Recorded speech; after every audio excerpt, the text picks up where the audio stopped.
All right, here we go, Elliot.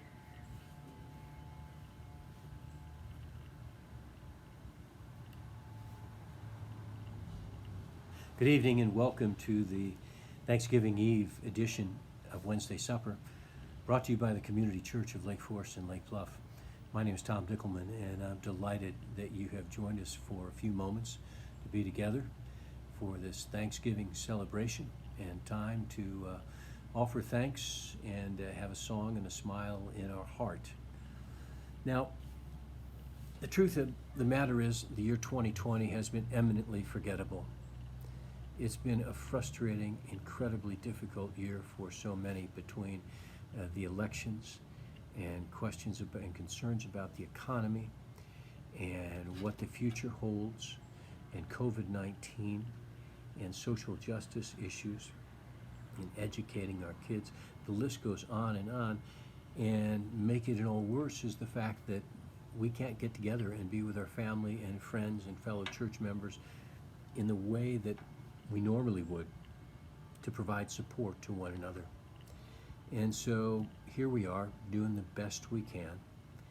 And I submit, amidst the frustration of this past year, that there remains much to be thankful for in all of our lives.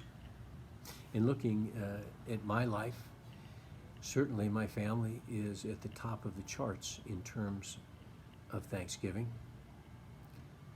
And I think Gene and I would both say that it has been one of the silver linings of COVID-19 that our son Tommy, who most likely would not be living at home with us, is spending time with us and living at home right now. It's not going to last forever, but we sure are enjoying having a 23, almost 24-year-old young man and spending time with him each and every day. And also on that Thanksgiving list and the gratitude list is having the chance to be with my mom and my sister. My mom's nickname is Pengy. Don't tell anyone, but she turns 90 this next February.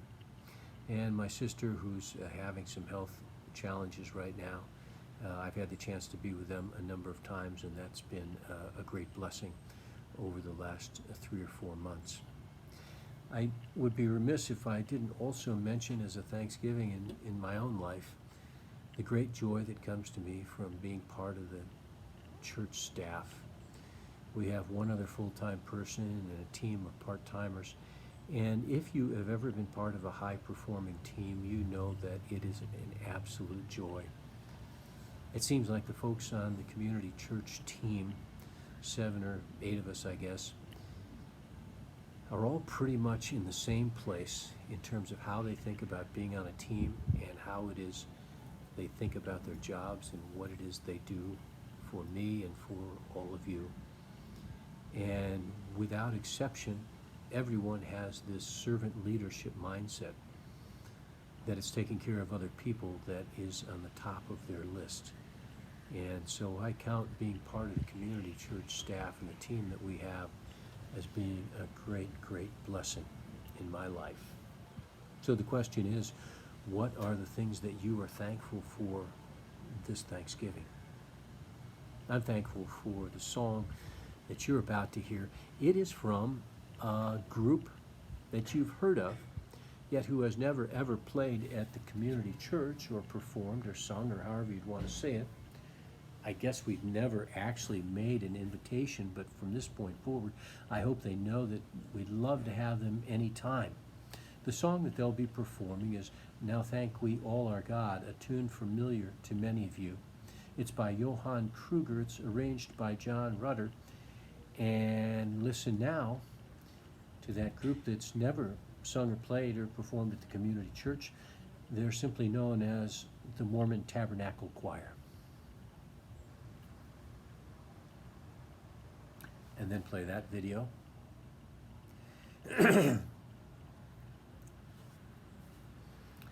What a song. Fantastic. What a hymn. Now I offer a prayer that I ran across recently. I'd never seen it before. It's written by the Reverend Charlandy Sledge. And it goes like this.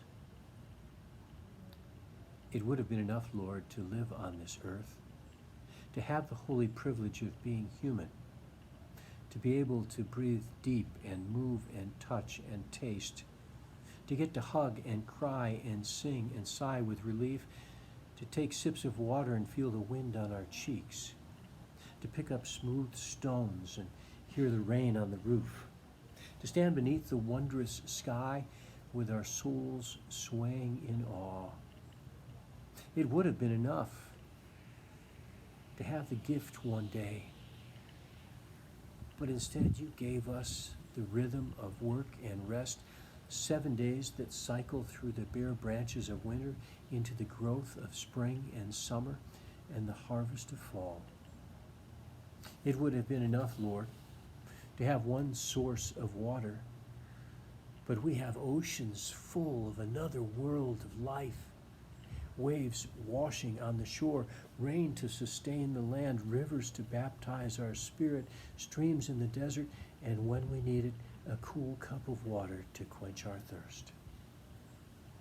It would have been enough to be nourished by manna in the wilderness, but we get to savor the taste of bread made of wheat or corn, oats or rye, sometimes shaped into tortillas, sometimes laced with cinnamon, with walnuts or blueberries tossed in.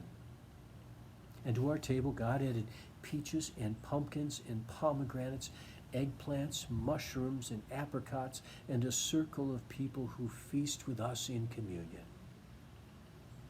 It would have been enough to inhabit the earth with humankind, but you created elephants and caterpillars, lizards and ladybugs, giraffes and wild turkeys.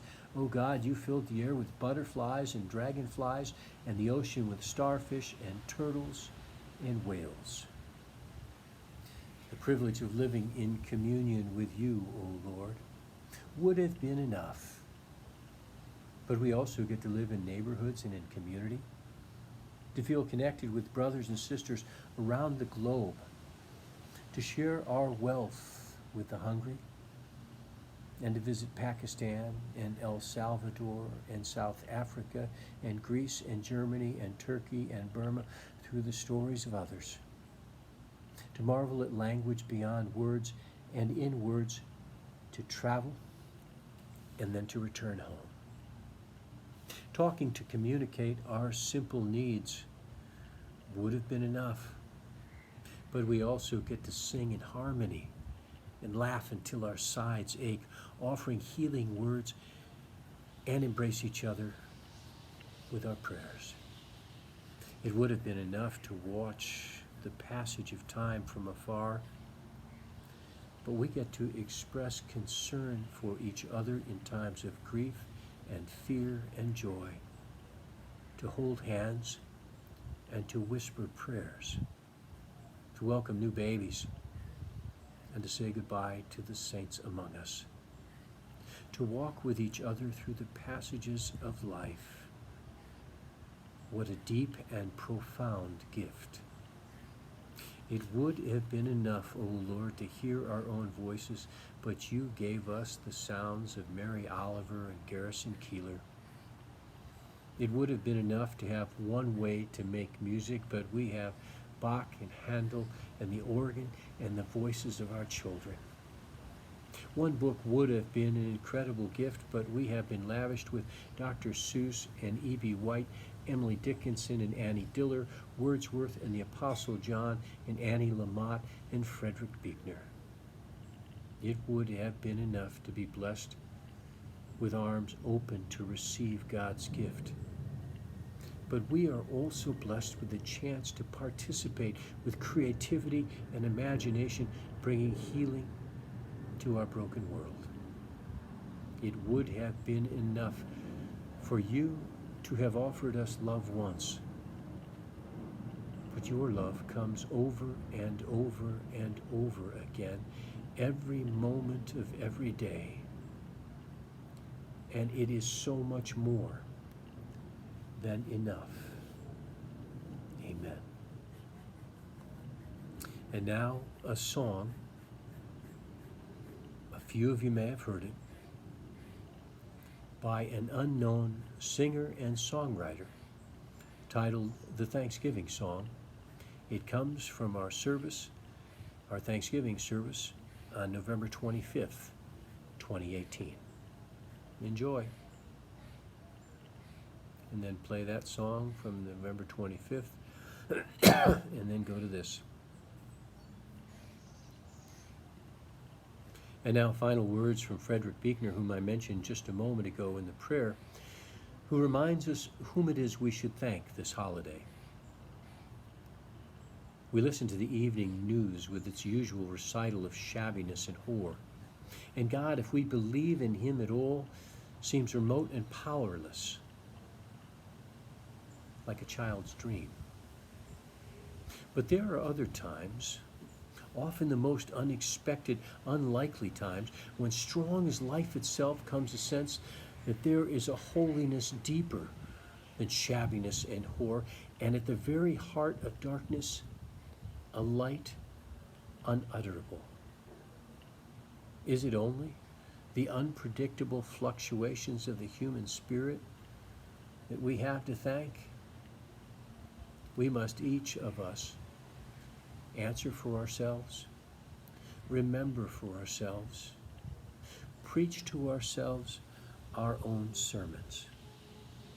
But remember the wonderful works, sings King David, because if we remember deeply and truly, he says, we will know whom to thank. And in that room of thanksgiving and remembering, there is peace. Last but not least, a happy video that reminds me of my earliest Thanksgivings. You see, when we're kids, most of us learn about Thanksgiving, and it's all about pilgrims and Indians sharing land and resources and food and life in that very first Thanksgiving meal together. Unfortunately, that's not exactly how the story ends, but that's how we first learned it.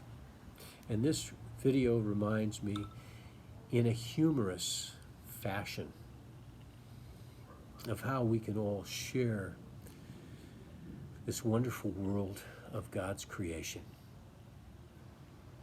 Thanks for joining us for this Thanksgiving Eve Wednesday supper. I look forward to seeing you again soon. Happy Thanksgiving.